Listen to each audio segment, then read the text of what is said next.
A peaceful Christmas night turns into a nightmare when a mother and her child stop in front of a strange apartment door, the place their husband and father should never have been. Instead of coming home to celebrate with his family, he is asleep in another woman's bed, wrapped in warm lights and laughter that were never meant for them. The shock shatters a child's heart before he can even understand why his father chose not to be home. And for the mother, that moment of seeing the truth through a half-open door is more than heartbreak. It is the beginning of her rise. Because a man who thinks he can betray his family and walk away without consequence has no idea that the woman he underestimated is the one person capable of pulling his entire world down. This is a story of loss, resistance, legal reckoning, and an ending no one will see coming. Tell us what time you're listening and where you're tuning in from. Drop a comment below. We would love to hear from you. Snow drifted down in thick, heavy flakes that softened every rooftop in the quiet town and wrapped the streets in a muted white glow. Inside the Hale residence, the Christmas tree still shimmered with warm lights, the ornaments unmoved since the night before, and a neat cluster of wrapped gifts rested untouched beneath the branches. The gentle glow should have filled the house with holiday comfort. Instead, it only illuminated an emptiness that felt colder than the winter storm outside. Emma Hale stood in the living room with her arms folded tightly, trying to steady her breathing. She had been awake for hours. Her husband, Adrian, had never come home. His phone had gone straight to voicemail since midnight. The last message she had sent him still showed unread. She wanted to believe he had simply fallen asleep at work, or that he had gotten stuck in the storm, but her instincts whispered a truth she did not want to face. Behind her, 8-year-old Noah padded into the room in his socks. His small hands held a present wrapped in blue paper and crooked tape. He had worked on it for weeks. He looked around expectantly, then up at his mother with quiet disappointment. "Mom, is Dad still not home?" he asked. Emma forced a smile that did not reach her eyes. "Maybe he is delayed. Maybe the snow got bad on the highway." But even as she spoke, her voice shook. She walked to the garage door and pressed the switch. The garage light flickered on. Adrian's car was not there. The empty space seemed to stare back at her like an accusation. She swallowed hard and turned off the light before Noah could see her face. She returned to the living room and glanced at her phone. No messages, no missed calls. She pressed redial again, but the call went to voicemail just like before. The silence on the line made her stomach tighten. She set the phone down and pulled Noah's coat from the hook by the door. "Get your boots, sweetheart. We are going for a drive." Snow crunched beneath the tires as Emma steered the car slowly onto the partially plowed road. Visibility was low, and the wipers struggled to keep up with the storm. Noah sat in the back seat holding his present tightly, as if afraid to loosen his grip. He finally asked the question Emma had dreaded. "Mom, do you think Dad is hurt?" Emma hesitated. Her throat felt tight. "I do not know, but we will find him." End quote. That was all she could promise. She pulled into a gas station and checked the GPS history on her dashboard. The last location ping from Adrian's phone was in the city center. The timestamp was from late last night. Her pulse quickened with fear, with dread, with something nameless that pressed against her ribs like a stone.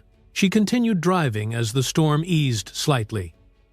Streetlights reflected on the snow, creating a dim golden haze that guided her into the downtown district. Stores were closed for the holiday. Only a few cars passed by, the windshield fogged with each breath she took. Then she saw it. Adrian's car was parked crookedly in front of a luxury apartment building. There was snow on the roof and on the hood, but the windshield was clear. Someone had driven it recently. Emma slowed the car until it rolled to a stop. Her heart thudded so loudly she thought Noah might hear it.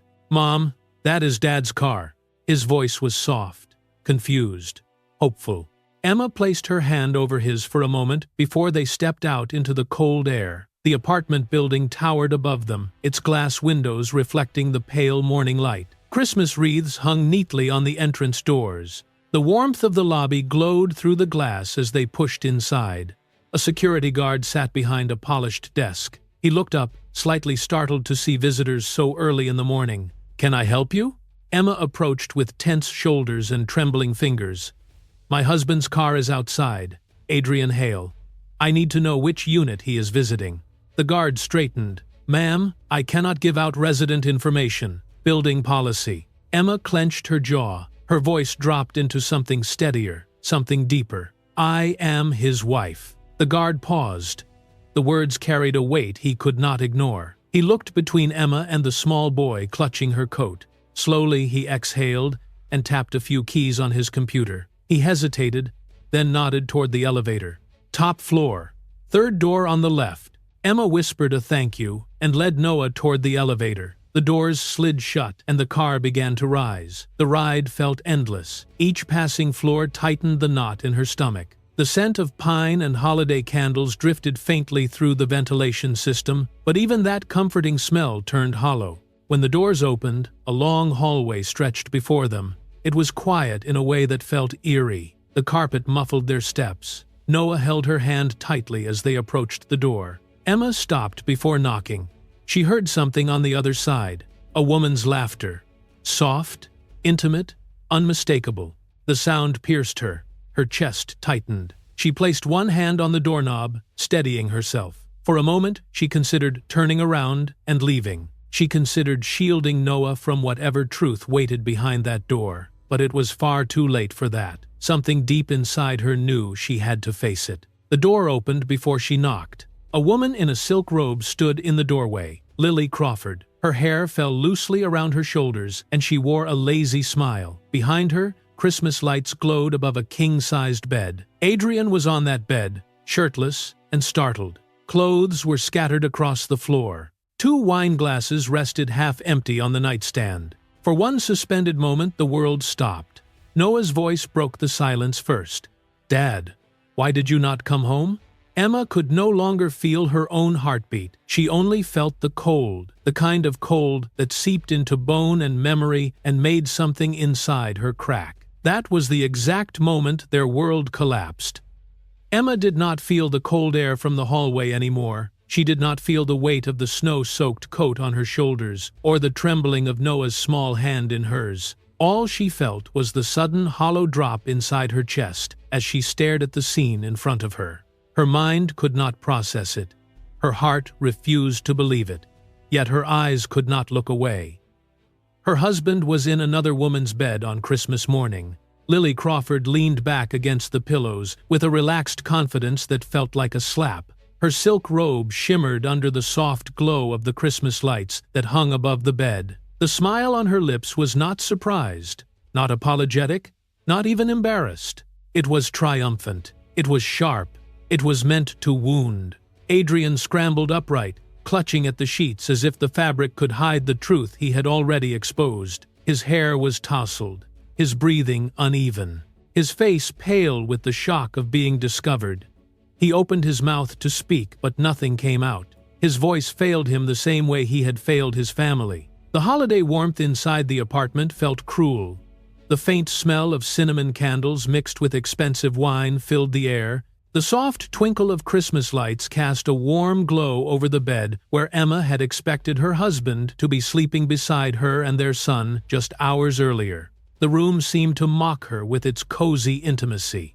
Noah stood frozen at her side. His little hands gripped the blue-wrapped present so tightly the paper began to crumple. His eyes shimmered with confusion and hurt. He looked at his father, then at the woman in the bed, then back at the father he thought he knew. "Dad, why did you not come home?" His voice broke on the last word. The sound sliced through the room. Adrian blinked and tried again to speak. "Noah, buddy, this is not what you think. It is complicated. I can explain." But he did not stand up. He did not move toward his son. He only looked guilty and cornered. Lily shifted her position and rested her elbow on the pillow. Her smirk widened as her gaze moved slowly from Emma to Noah. She looked almost amused by their pain. "Really? It is not that serious. Last night was ours. That is all." Emma's fingers dug into the doorframe. Her knees felt weak. The floor seemed to tilt beneath her feet. She forced herself to inhale, but the air felt thin. She stared at Lily's casual cruelty, at Adrian's panic, at the ruined image of the Christmas morning she had promised her son. Her lungs felt tight and hot. Her throat felt as if someone had seized it with invisible hands. She pressed her palm against the wall, just to keep herself standing. She could not form words. Her lips parted, but no sound escaped. Her silence was filled with a devastation too large for speech. Behind her, Noah began to cry. Not loud at first, just a trembling breath that collapsed into a sob. Emma immediately pulled him into her arms. She held him tightly, as if she could shield him from the truth that had already shattered his innocence. His tears soaked through her coat. She whispered to him without thinking, "It is okay. I am here. I am here." But nothing was okay, and they both knew it. Adrian pushed off the mattress, as if the guilt finally forced his body to move. "Emma, listen, please. This is not what it looks like. You walked in at the wrong time. You do not understand." Emma turned her head slowly and looked around the room. The evidence was everywhere. Clothes thrown across the floor, 2 half-empty wine glasses, a candle that had burned down completely, wrinkled sheets still warm from the night. It looked exactly like what it was. A deliberate betrayal. A night spent in pleasure while his wife and son waited in fear and confusion. Her voice trembled when she finally spoke. "Do not lie to me. Not now." Noah clung to her leg and tugged her gently. "Mom, can we go home? Please." Emma wanted to leave, but her legs felt rooted to the ground. She stared at the man she had trusted for years and saw someone she no longer recognized, a stranger wearing her husband's face, a man who had chosen another woman over his family on the one night of the year when families stay close. Adrian stepped forward. "Emma, wait. We need to talk. Do not take Noah away." She shook her head. "He does not need to see this." She tried to walk toward the hallway. Her legs wobbled. Noah tugged at her hand again, urging her forward. She forced herself to move. Each step felt heavy and slow. Adrian reached out as if to stop them. "Emma, please, do not make a scene." It's stut. She stopped only long enough to look back at him with eyes filled not with rage, but with something far deeper. Heartbreak, betrayal, a lifetime of trust crumbling in seconds. "Adrian," she said softly, "the only scene here is the one you created." He opened his mouth, but she turned away before he could respond. Lily scoffed behind them. "It is not like the kid has never seen adults make choices." Emma froze. Her heart burned. She did not turn around. She did not give Lily the satisfaction of seeing her break. Instead, she tightened her grip on Noah's hand and guided him forward. Adrian made one last desperate attempt. "Emma, stop. You are overreacting. We can fix this." She did not stop. "Noah does not need to witness any more of this." Her voice was soft but final, a mother protecting her child. She stepped into the hallway and pulled Noah close. The apartment door began to close behind them. Before it clicked shut, she heard Adrian's voice calling her name, but the sound faded quickly in the long, silent hallway. Emma did not look back. She could not. The weight of what she had seen pressed so heavily against her chest that breathing felt like a battle. Her world had not merely cracked, it had collapsed in a single Christmas morning, and she walked away with her son, holding him as if he were the only piece of her world still intact. Adrian rushed into the hallway before the apartment door had fully closed. His bare feet slapped against the cold floor as he tried to reach Emma and Noah. His voice cracked with urgency. "Emma, wait. Please. You are taking this the wrong way. I was drunk. It was Christmas Eve. Things got emotional. I made a mistake." Emma turned slightly, just enough to see him, but not enough to face him. Her eyes were swollen from trying not to cry. Her expression was blank, as if her emotions had shut down to stop the pain from leaking out. "Do not insult me," she said quietly.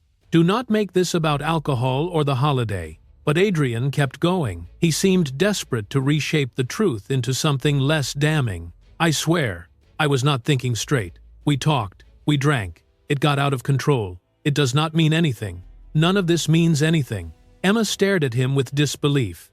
His words did not reach her. They floated in the air, like meaningless noise. Before she could respond, Lily stepped into the doorway behind him, with her arms crossed and a smug tilt to her chin. Her robe had slipped slightly off her shoulder, a deliberate display that made Emma clench her jaw.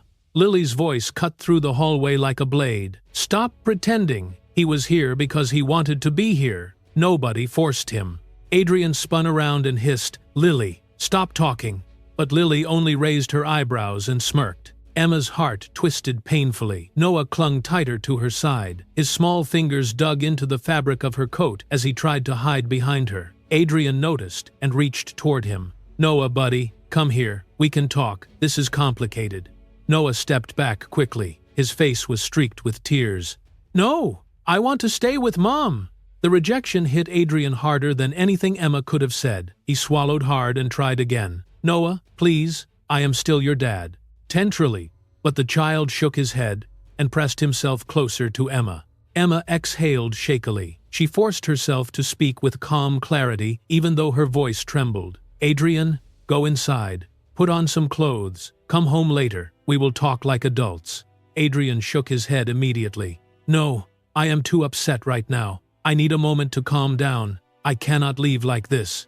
That answer told Emma everything she needed to know. He had no intention of walking away from Lily. Not even for a moment. Not even to protect the heart of his son. She felt something inside her crack, quietly. Lily rested her shoulder against the door frame and spoke again. "He already told me he is thinking about leaving you. He said the marriage was falling apart." Emma's breath caught. Her eyes widened for just a second before sorrow filled them again. She looked at Adrian. "Is that true?" Adrian's mouth opened, then closed. He looked at the floor instead of at her. "Lily is exaggerating. She always exaggerates. I never said anything like that." "Not exactly."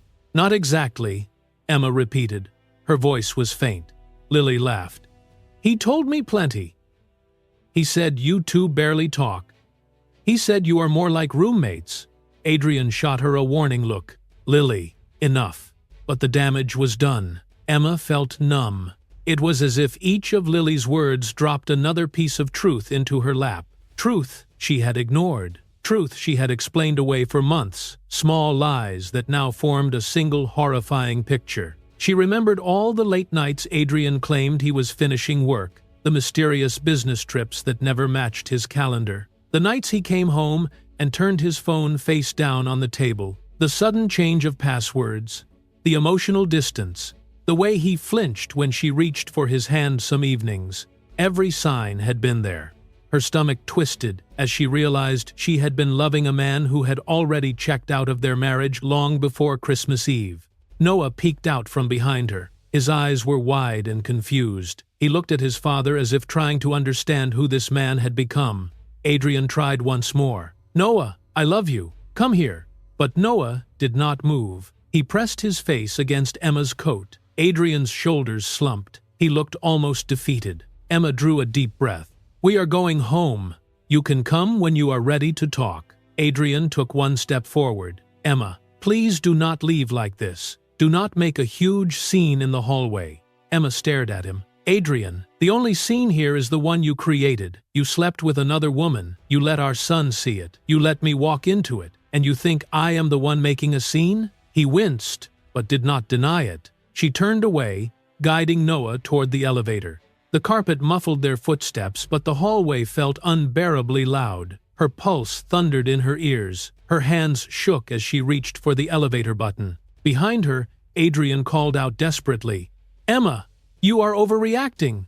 Please think. Do not make everything worse." She did not turn around. She did not look at him again. She simply answered with a quiet, steady voice. "Noah does not need to witness any more of this." The elevator doors opened.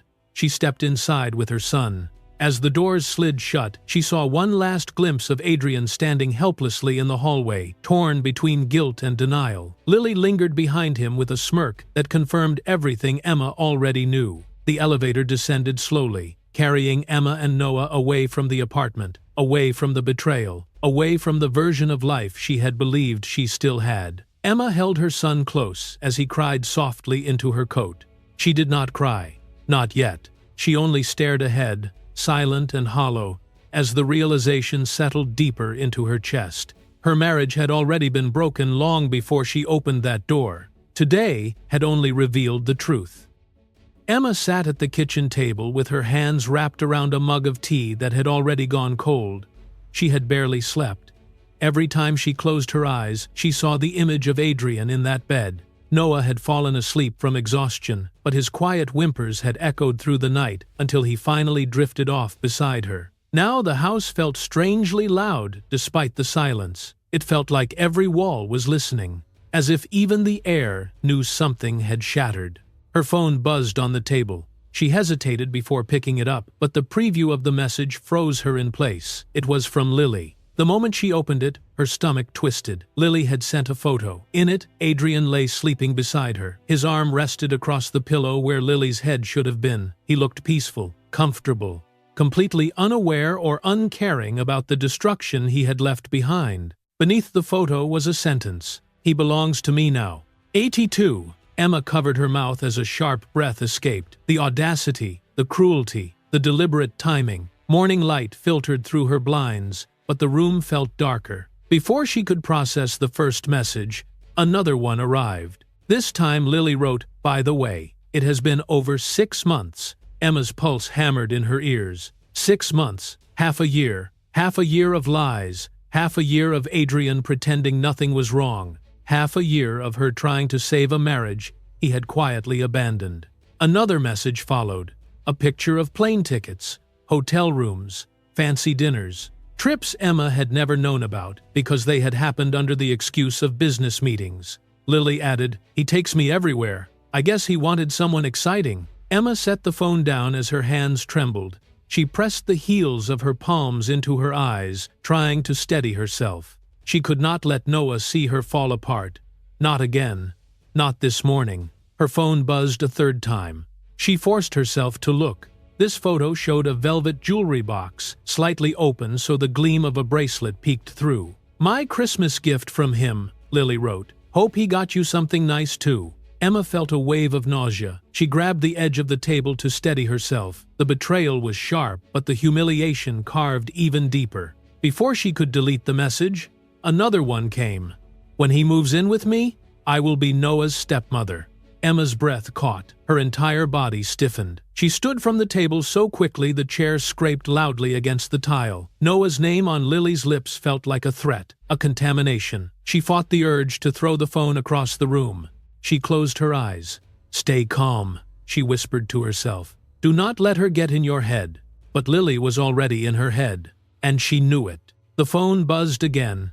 Another message. This time it was longer. "He told me you are boring, that you never want to do anything new, that you don't take care of yourself anymore, that he feels trapped with you." Emma's knees nearly buckled. Her breath shook violently as she tried to hold it together. It was not just the words. It was the fact that Lily believed she had the right to say them, that she believed Emma deserved to hear them. Her hands shook so hard she had to set the phone down before she dropped it. A few minutes passed. She stood there motionless, staring at the counter. Then the phone vibrated once more. This time it was a screenshot of Lily's social media. A cryptic post, a picture of wine glasses, and a caption. "Some Christmas miracles are better than others." Hundreds of comments. Dozens of likes. The implication unmistakable.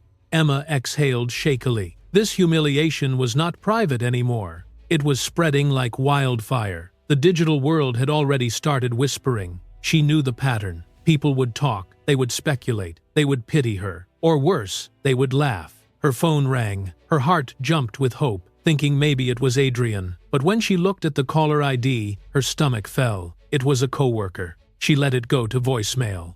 Another call came. Then a text. "Are the rumors true?" Her vision blurred. Shame burned through her like a fever. She pressed her forehead against the cabinet and breathed as slowly as she could. "This cannot be happening," she whispered. In the hallway, small footsteps approached. Noah. He rubbed his eyes with the back of his hand. "Mom? Are you sad because Dad doesn't love you anymore?" Emma turned instantly and knelt to face him. Her throat tightened, but she forced a gentle tone. "Sweetheart, Dad made a mistake, but you do not ever need to worry about his choices. You are safe with me." Unquote. He reached forward and wiped a tear from her cheek with his thumb. "I do not like seeing you cry." Emma hugged him tightly, burying her face in his hair. She wanted to be strong. She wanted her son to feel protected. She wanted the weight crushing her chest to disappear. For a few moments, they stayed that way, in silence. But out of the quiet, something new began forming inside her. A stirring, a shift, something that felt less like despair and more like clarity. The pain did not fade, but it changed shape.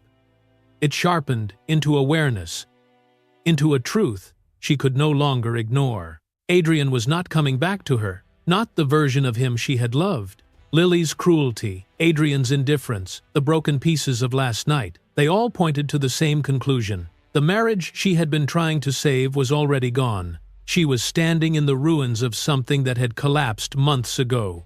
Now she finally saw the wreckage for what it was. Her phone buzzed again. Another message from Lily. This time, Emma did not read it. She pressed the power button and shut the phone off completely. She held Noah's hand. She breathed slowly. She stood up, and for the first time since the apartment door had opened, Emma felt something shift. Pain was still there, but beneath the pain, buried deep, was the first quiet spark of awakening. Adrian returned home for the first time since the morning Emma and Noah walked out of the apartment building. The front door opened with a quiet click that sent a jolt through Emma's chest. She had been preparing herself for this conversation, but the moment she heard his footsteps, a cold heaviness settled over her. The house was no longer a home. It was a battlefield, lined with memories. He walked into the living room with a stiff posture, his expression unreadable. There was no apology in his eyes. No hesitation, no remorse.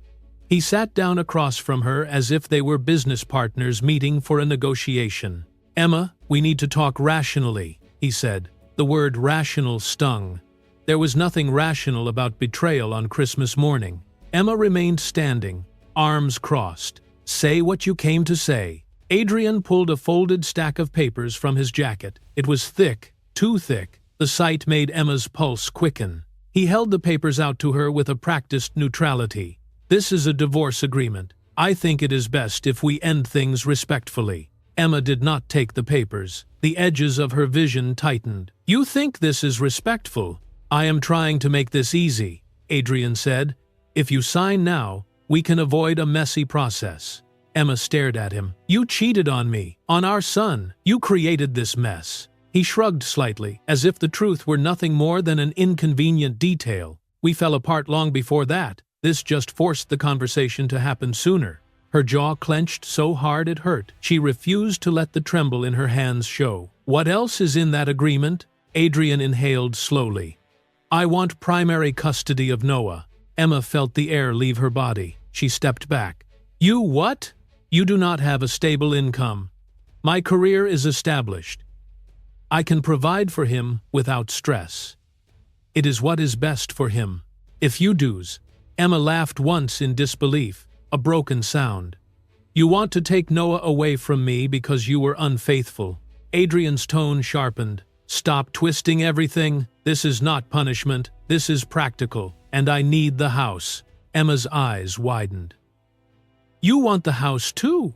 "It is closer to my office. It makes sense that I stay here." He held out the papers again. "You and Noah can move out before the weekend. I can help with the transition." End quote.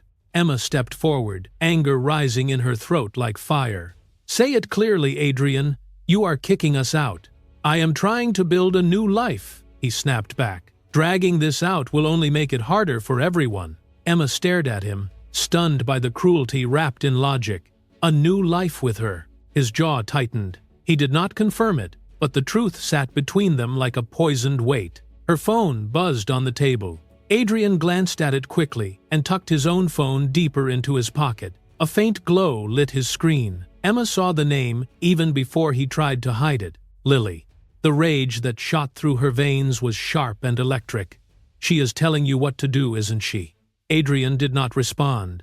His silence was enough. The stairs creaked softly. Noah had been listening. He stood halfway down, gripping the railing with frightened eyes. His small voice trembled as he said, "Mom, I do not want to live far away from you." Emma turned to him instantly. "You won't, I promise."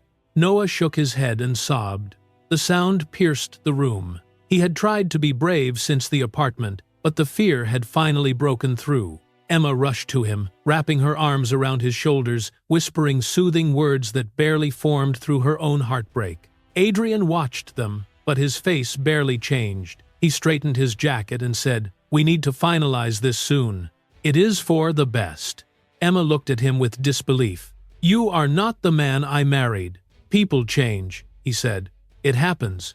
You cannot blame me for wanting to be happy." "Yes," she said softly, "I can." The front door opened again. Margaret, Adrian's mother, stepped inside with the urgency of someone who had already heard too much. Her gaze darted between Emma's tear-stained cheeks and Noah's trembling shoulders. "What is happening in this house?" Margaret demanded.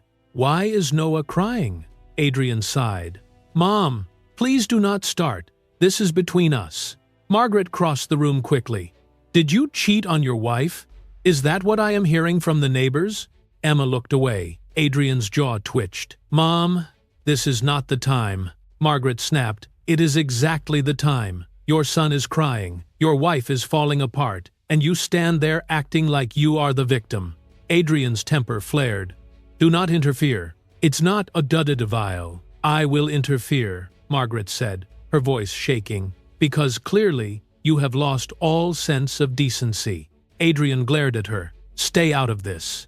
"No," she replied firmly, "I will not." For a moment, nobody moved. The room held its breath. Emma watched Margaret defend her with a mix of surprise and gratitude. It was the first time anyone aside from Noah had stood beside her since the morning everything broke. Adrian ended the standoff with a frustrated exhale. "Fine. Do whatever you want. I am done arguing. Emma, look over the papers. I will come back tomorrow." He walked toward the door. The cold air from outside rushed in as he stepped through it. "This will be easier if you do not fight me," he said before he left.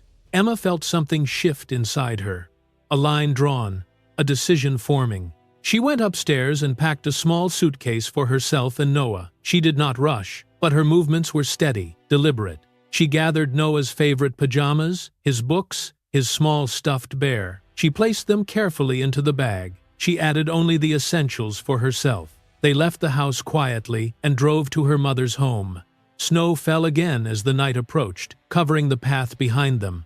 While Noah rested in the back seat, Emma looked at the road ahead with a clarity she had not felt in years. She whispered, "I will not let you destroy my son." End quote. And for the first time, she felt something close to strength rising inside her. Emma woke to the sharp vibration of her phone on the nightstand. She blinked at the screen through tired eyes, expecting a message from her mother or a school update for Noah. Instead, her chest tightened when she saw the name. Lily. Her thumb hovered before she finally opened the notification. The image filled the entire screen. She froze. It was a photo of Adrian, shirtless, wrapped in the warm glow of Christmas lights. The same lights Emma had seen strung above the bed in the apartment. He looked relaxed, his eyes closed, his arm draped over a pillow that clearly belonged to Lily. The caption read, "Christmas Eve was ours." Before Emma could breathe, she saw the repost counter climbing quickly. The photo had already spread across several local pages. People were commenting, sharing, speculating. Her stomach twisted. She sat up too quickly, nearly dropping the phone. She scrolled down and saw the second caption Lily added later. "Best night of my life with him," it said. Emma covered her mouth as shock ripped through her. Her hands shook uncontrollably. Her eyes blurred. She refreshed the page again and again, hoping the picture had disappeared, but it only grew more visible. Reactions poured in. Dozens. Then hundreds. Within minutes, her own friends had seen it. Message after message appeared in her inbox before she even had time to turn off notifications. Some were sympathetic, some were curious, some were simply cruel. The pity in their words made Emma's stomach churn. Her world felt small, exposed, violated. She stood from the bed and paced the room, trying to calm her pounding heart. She did not want Noah to hear her crying. She did not want him to see the collapse unfolding in real time. Then the phone vibrated again. A new comment from Lily under the photo. "Our Christmas belonged to us." Not even subtle. A declaration. Emma's breath trembled. She hated that her hands were shaking, hated that Lily still had the power to wound her. She slammed the phone face down on the dresser, but the screen lit up again with another notification. This time it was a call from her company. Emma stared at the phone for several seconds before answering softly. "Hello." Her manager's tone was tight and uncomfortable. "Emma, we need to talk about the situation online. The photos, the comments, clients are calling." Emma closed her eyes. "I am sorry. I did not know this would happen." "I know you are going through something personal," the manager said gently, "but we may need you to take a leave until everything calms down, for the sake of the project." Her heart sank. Her job had been the only stable place in her life. Now even that was slipping away. "I understand," she whispered. After she hung up, she sat down heavily on the edge of the bed. Tears finally burned in her eyes. Her dignity, her marriage, her career, all unraveling in front of her.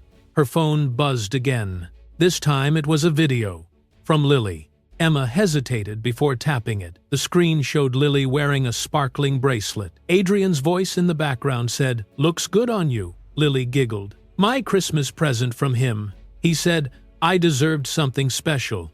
Emma felt physically sick. As she struggled to breathe, the bedroom door creaked open. Noah stepped in with his backpack half-zipped. His eyes were puffy from crying the night before. "Mom," he murmured, "kids at school are saying things." Emma knelt in front of him immediately. "What are they saying?"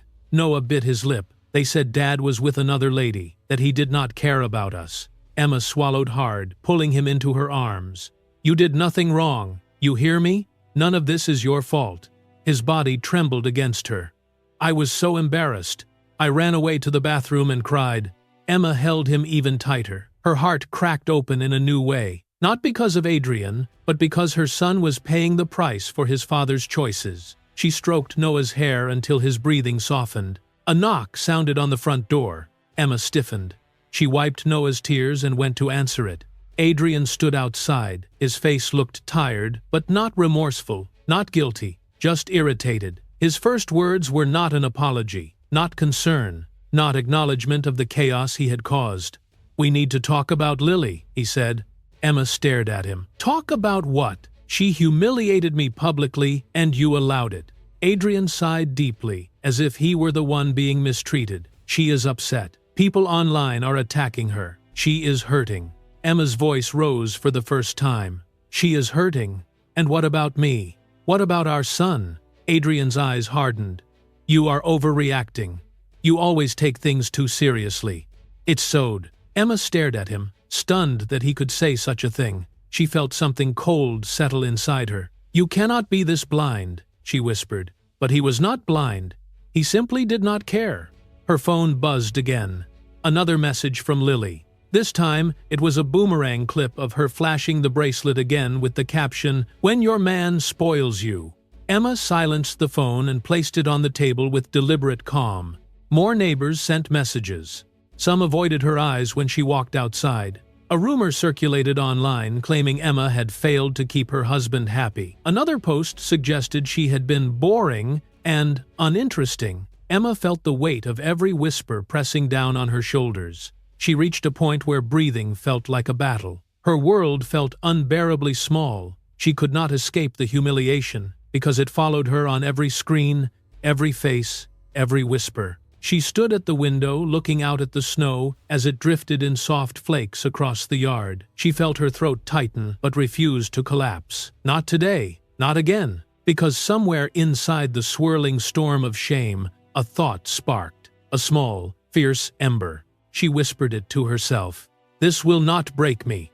It was not strength, not yet, but it was the beginning of something she had not felt since everything fell apart.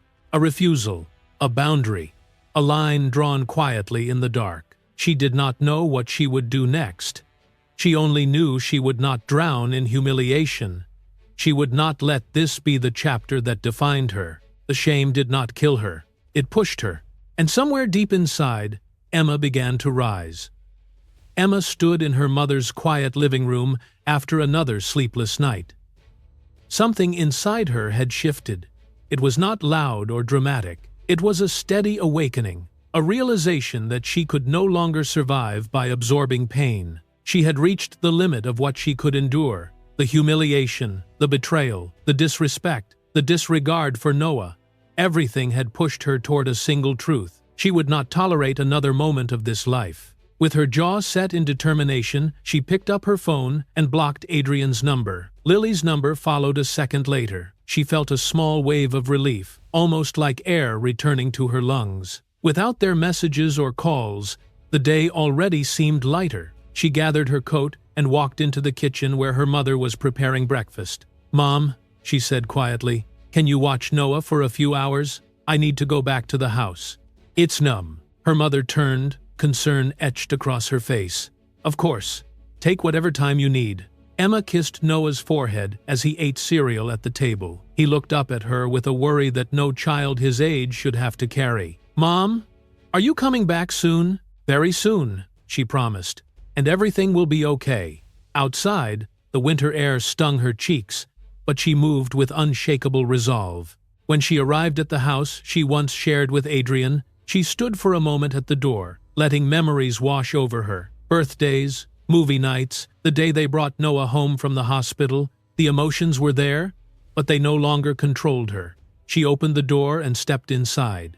Adrian was in the living room. He turned the moment he heard her footsteps. His expression darkened. "You cannot just come in here and start doing whatever you want," he snapped. "You should have told me you were coming." Emma kept walking, calm and steady. "I do not need your permission." Adrian blinked. He actually blinked. The shock on his face was almost comical. He was so used to the old Emma, the one who stayed quiet to keep the peace, that he did not know how to respond to this version of her. "I am still the man of this house," he said sharply. Emma met his eyes for the first time in weeks. "Not to me, not anymore." "Great," the words hung in the air with a weight that neither of them had expected. Adrian looked genuinely stunned. He opened his mouth to argue, but nothing came out. Emma walked past him and went upstairs. She pulled out boxes from the closet and began placing her things inside. Photos, clothing, books, Noah's toys. She worked calmly, silently, as if this were simply another task on her list. The movements felt cleansing. Every folded shirt, every empty drawer brought her closer to a life without Adrian's shadow hanging over her. She reached into the drawer where her wedding ring usually rested. She held the small band between her fingers, staring at it for a long moment. It used to symbolize a future, a promise, a love she believed would last. Now it was a reminder of everything she had endured. She placed it into a small jewelry box and closed the lid. Her hands did not tremble. Down the hall, Noah peeked into the room. He had followed her quietly when Margaret brought him over earlier. He watched her pack, his eyes wide. "Mom," he whispered, "you look strong today." Emma knelt and hugged him. "I am trying," she said, "and you help me more than you know." For the first time in many nights, Noah did not cry. He simply held her with calm trust. A knock sounded on the front door. Emma stood. Adrian's voice rose downstairs, confused, irritated. Margaret entered the house, calling Emma's name. She found her in the hallway and hurried over. "Oh, Emma," Margaret breathed, placing a hand on her arm. "I want to apologize. I blamed you when I should have blamed him. My son has lost his mind. You do not deserve any of this." Emma felt tears well unexpectedly, but they were different this time. They were soft, warm. She embraced Margaret and let herself rest in that moment of unexpected support. "Thank you," she whispered. "I should have stood up for you earlier," Margaret said. "I am so sorry." Emma nodded. It was enough. More than enough. Downstairs, Adrian's voice cut through the moment. "Mother, stop meddling. You do not understand what is happening." Margaret turned toward him sharply. "I understand perfectly. You humiliated your wife. You broke your family. And now you want to punish Emma for surviving it. I will not let you speak to her like that." Adrian looked between them, frustrated. "You are taking her side." "I am taking the side of decency," Margaret snapped. "Something you seem to have forgotten." Emma watched the exchange quietly. She felt neither triumph nor spite. Only clarity. Only peace at seeing the truth, finally spoken out loud by someone other than herself. She returned to her packing. Every item she placed in the box felt like reclaiming a piece of herself. She gathered documents and old receipts. She opened their filing drawer and pulled out their marriage contract. She began reading through it carefully. The clauses, the financial terms, the custody implications. She made notes on a notepad she found beside the printer. She suddenly realized something chilling. Adrian had prepared for this. His recent financial decisions, his careful changes in their accounts, his sudden interest in organizing files. He had been planning a split long before Christmas morning. But he did not know everything. Her phone buzzed with a message from an unknown number. It read, "This is Eleanor Carter. We need to speak. It is time you know what you still have." Emma froze. Eleanor Carter, the manager of her late grandfather's estate. She had not heard from her in years. She stepped outside and called her instantly. Eleanor answered with a calm, steady voice. "Emma, I heard about what happened, and I want you to understand something. You are not powerless. You are not alone. It is time to protect what is yours." Emma listened silently as Eleanor explained the details. Then Eleanor said the words that made Emma grip the railing for balance. "It is time you meet Victor Adams. He will handle everything." Victor reviewed the documents that afternoon. He flipped through them with confident motions. "Emma," he said, "we can win, and not just win. We can win decisively." For the first time in weeks, Emma felt a spark inside her. A tiny glowing ember of hope. Not revenge, not rage, just hope. That evening, when she returned to her mother's house, Noah ran into her arms. "Mom," he said, "please do not be sad anymore. I believe in you." Emma hugged him, tears slipping down her cheeks. Not tears of despair, tears of rebirth. She whispered, "I am not sad anymore, sweetheart." And she meant it. Emma was no longer the woman who had been betrayed. She was becoming the woman who would fight back. Victor Adams wasted no time once Emma agreed to move forward. Within days, he assembled a small investigative team and began a thorough review of Adrian's financial records. He worked with calm intensity, flipping through spreadsheets and bank statements as if he had already predicted where the deceit would be found. Emma sat beside him during several meetings, her hands clasped tightly in her lap. She listened as Victor explained every inconsistency with clear, measured certainty. "We start with the transfers," he said. "Small at first, designed not to be noticed." He slid a page toward Emma. Several transactions were highlighted, each one marked as payments to a consulting service that did not exist. Emma stared at the numbers. She recognized the amounts. They were the same ones Adrian used to justify several unplanned withdrawals from their joint account. Victor continued. "These were redirected to an account under Lily Crawford's name. He has been supporting her for months." Emma exhaled shakily. She had suspected as much, but seeing it confirmed in writing felt like a punch. Still, she did not collapse. She simply nodded and wrote the information down for her case file. Victor added another folder to the table. "This contains receipts from travel expenses billed to your family fund." He used joint finances to pay for vacations with her. Hotels, flights, dinners, everything. Emma closed her eyes for a moment. It was painful, but the pain no longer crushed her. It fueled her sense of purpose. When she opened them again, her face held a calm that surprised even her. "Document all of it," she said. Victor studied her briefly. "You are stronger than you think." As the investigation continued, Victor instructed Emma to remain silent publicly. "Do not respond to questions. Do not message Adrian. Do not post anything. Your silence is strategy. It keeps you above the chaos." Emma nodded. Silence felt easier than speaking. Speaking meant acknowledging wounds that still burned. While Victor handled the legal side, Eleanor Carter worked quietly behind the scenes. She prepared a thick portfolio filled with documents Emma had not seen in years. Eleanor visited Emma one afternoon with the leather binder in hand. "Inside," Eleanor said, "is the truth Adrian has never known." A date. Emma opened the binder and found notarized papers, financial summaries, and legal statements, identifying her as the sole heir to the Carter real estate estate, a fund worth hundreds of millions of dollars. Her grandfather's legacy, a legacy she had chosen not to flaunt. She wanted a normal life, not one surrounded by people who valued her money above her humanity. Eleanor sat beside her. "You kept this private for good reasons. But now, privacy no longer protects you. Knowledge does." And Emma nodded slowly. The information felt surreal, even though it had always been hers. She had forgotten what power truly looked like. Adrian certainly had no idea. He had built his arrogance on the belief that Emma had nothing. Victor returned later that evening with the divorce papers he had drafted. "It is time," he said. Emma held the pen. Her hand trembled for only a moment. Then she signed with a firm, decisive stroke. A breath she had held for months finally escaped her lungs.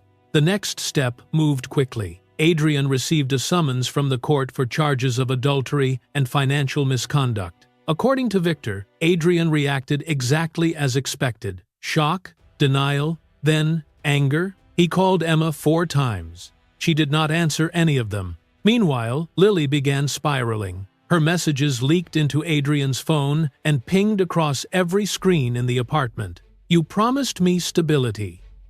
You said we would be together. What happens to me if she takes everything?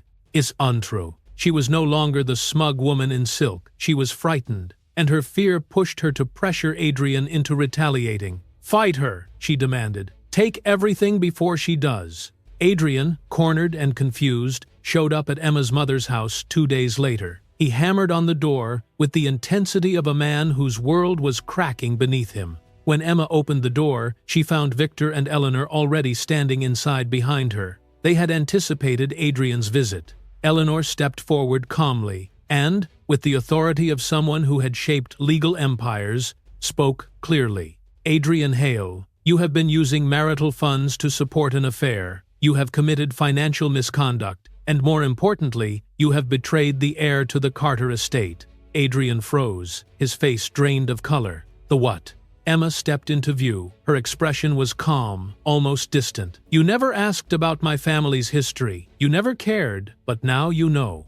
"It was Reedhiv?" Eleanor opened the binder and turned it so Adrian could see the signature page. "Emma is the sole beneficiary of the Carter Real Estate Trust. She holds substantial assets, properties, and shares.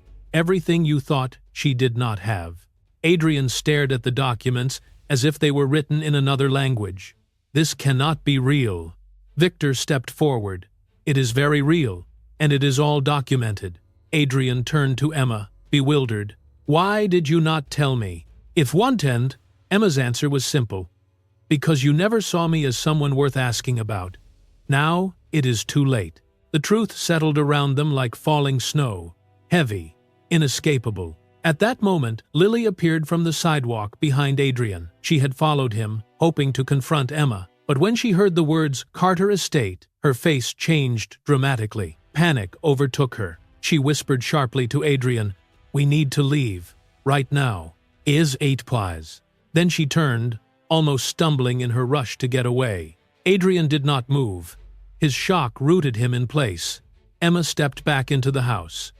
"We are done here." The door closed. Adrian remained on the porch, speechless. Inside, Emma leaned against the wall, breathless not from fear but from something new, something powerful. For the first time in her life, she held the advantage.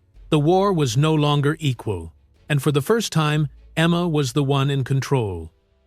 The first hearing began on a cold morning, but the courthouse felt sweltering under the weight of attention. Reporters lined the steps outside, their cameras raised like metallic, watchful eyes. Everyone wanted to witness the fall of Adrian Hale, the once polished CEO whose Christmas scandal had ignited a firestorm online. Emma stepped out of the car with Victor and walked past the press without acknowledging a single question. She felt Noah's absence like an ache, but she reminded herself that this moment was not about fear.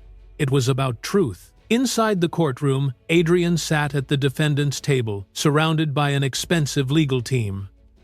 Despite the tailored suit and the attempt at confidence, his posture betrayed exhaustion. When the judge entered, the murmur of the crowd quieted. The case was already known by the public. A powerful man, accused of adultery, financial fraud, and abandoning his family on Christmas morning. The judge reviewed the charges with a steady tone, while Adrian pressed his lips into a thin line. Victor presented the first set of evidence: bank statements, transfer logs, receipts for trips paid with marital funds. The documents formed a pattern so clear that even Adrian's attorneys struggled to interrupt. His jaw tensed as Victor spoke. Emma sat behind her lawyer, calm and steady. She no longer trembled at the memory of betrayal. She simply watched the truth unfold. Lily was called as a witness. She walked to the stand in a fitted coat, trying to appear poised, but under the bright courtroom lights, she looked nervous. When questioned, her answers shifted from confident to contradictory. She said she had not received money from Adrian, then admitted she had. She claimed they met by accident during Christmas, then corrected herself. The judge's expression tightened. "Miss Crawford," the judge said, "you are reminded to answer truthfully. Inconsistencies will not be tolerated." Lily swallowed hard. Her voice trembled. "Yes, Your Honor." By the time she stepped down, her reputation was already fractured. The seed of doubt planted itself in every spectator's mind. Meanwhile, Adrian's image collapsed even faster. Articles circulated online within hours. CEO exposed. Holiday scandal worsens. Betrayal on Christmas morning. Public relations experts debated his future as though he were a case study. The company's board of directors held an emergency meeting and removed him as CEO. His name disappeared from the official website. By the end of the week, major business partners announced their withdrawal. The ripple effect was swift and merciless, all because of one night of arrogance. In the center of the storm, Emma remained composed. She no longer hid her face when entering the courthouse. Noah was kept away from the chaos by a team of specialists, ensuring he felt safe and shielded from the media. Emma was grateful beyond words for that protection. She had feared losing him more than anything. Adrian attempted to regain control by requesting custody of Noah, claiming that Emma lived in an unstable emotional environment, but the judge shut it down. "Your past actions," the judge said, "demonstrate a pattern of behavior that is not conducive to raising a child. Your request is denied." Adrian slumped in his chair as though the ground had disappeared beneath him. The judge continued, "Your home environment is not suitable for a minor at this time. Custody remains with Mrs. Hale." Emma stared straight ahead. She did not smile. She did not gloat. She simply exhaled, letting the years of quiet suffering loosen their grip on her ribs. In the audience, Margaret watched her son with eyes full of disappointment. She had tried to defend him once. She could not anymore. Her shoulders sagged, as though witnessing the consequences of his choices drained the last bit of hope she held. Adrian refused to meet her gaze. He kept staring at the floor. Lily's downfall unfolded next. After her testimony collapsed, the internet turned on her. Her social media accounts flooded with criticism. Companies distanced themselves from her public relations work. She lost clients. Contracts vanished. The glamorous life she flaunted online dissolved within days. She posted a tearful video blaming Adrian for everything. "He said he loved me. He said he would leave his family," she sobbed. But the public had already judged her. None of this softened Emma, not because she wanted revenge, but because she had learned that pity for those who inflicted harm only reopened wounds she was still trying to heal. Silence became her shield. Back in the courtroom, Victor delivered the closing summary. He outlined how Adrian had violated marital trust, misused family funds, and publicly humiliated his wife and child. Adrian's legal team attempted a rebuttal, but the judge remained unconvinced. The evidence spoke louder than any argument. The judge issued the decision. Emma would retain the house and the majority of the shared assets. Adrian was ordered to pay long-term support for Emma and Noah. The courtroom felt breathless. Adrian lowered his head as if unable to comprehend the scale of his loss. For the first time, the reality of his actions consumed him. After the session ended, he left alone through a side exit. No reporters followed. No supporters waited outside. The world that once admired him now turned away, as though he no longer existed. His footsteps echoed down the hallway, fading into a silence he had never known. Emma watched him disappear, but felt no satisfaction. She only felt release.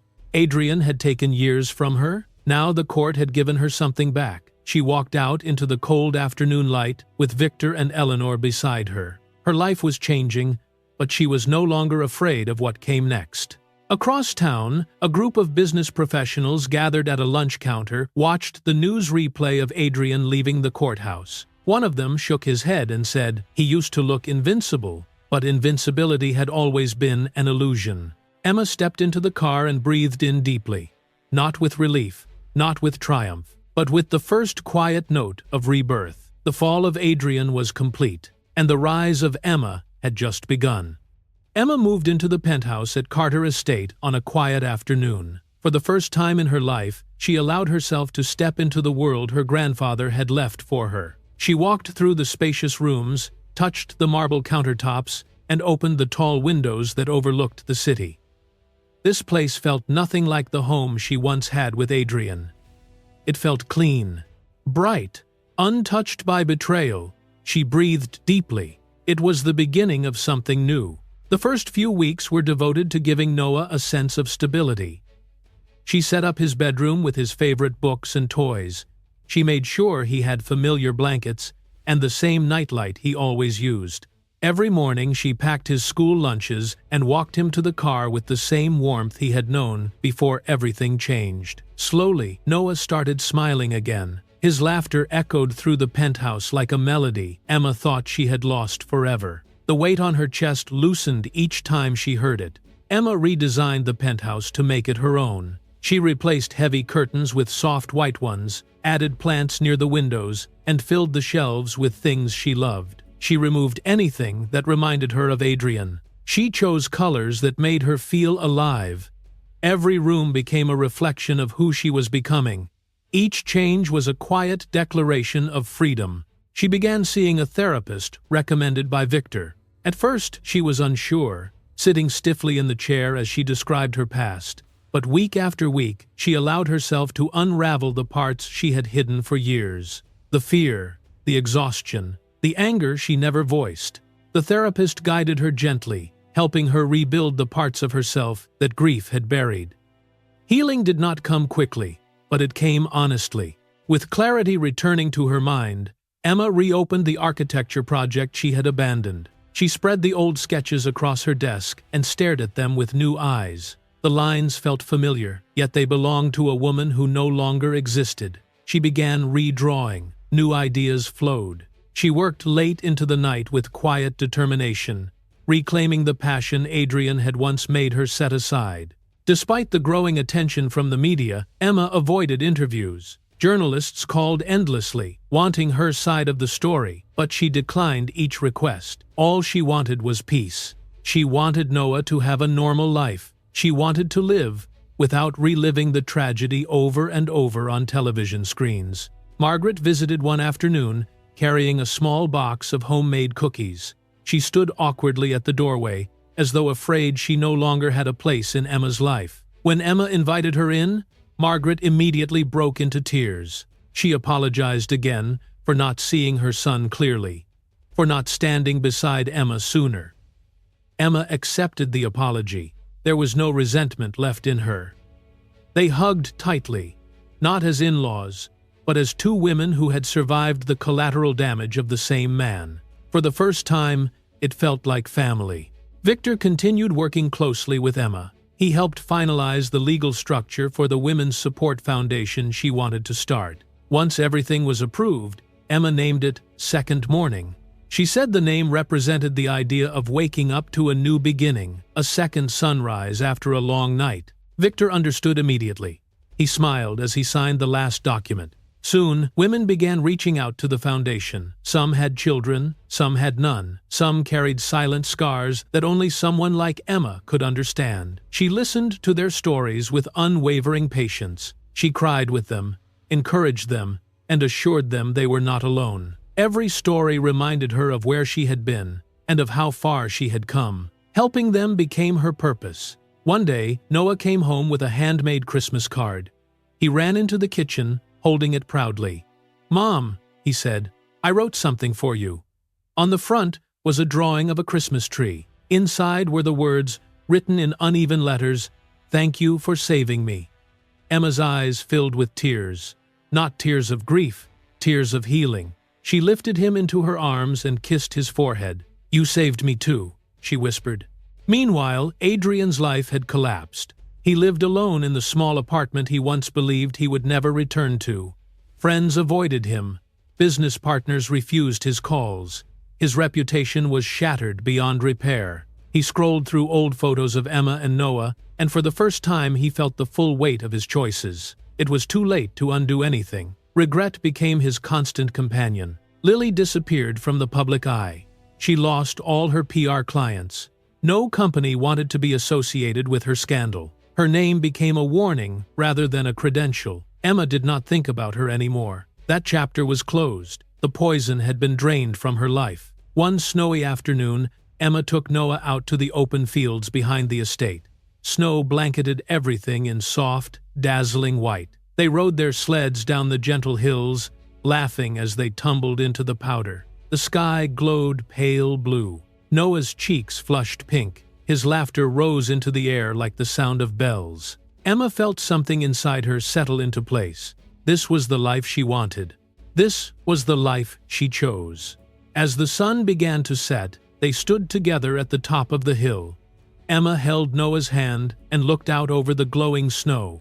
"From now on," she said softly, "we walk only toward the light." Noah nodded, leaning against her side. Later that night, after Noah fell asleep, Emma stepped onto the balcony. Snowflakes drifted through the air like tiny stars. She closed her eyes and let the cold air fill her lungs. She felt whole. She felt strong. She felt new. Her journey through betrayal had led her here. To peace. To purpose. To a life she built with her own hands. "No betrayal," she whispered, "is strong enough to extinguish a mother's spirit." And with that truth warming her chest, Emma stepped back inside her home, ready for whatever the next morning would bring.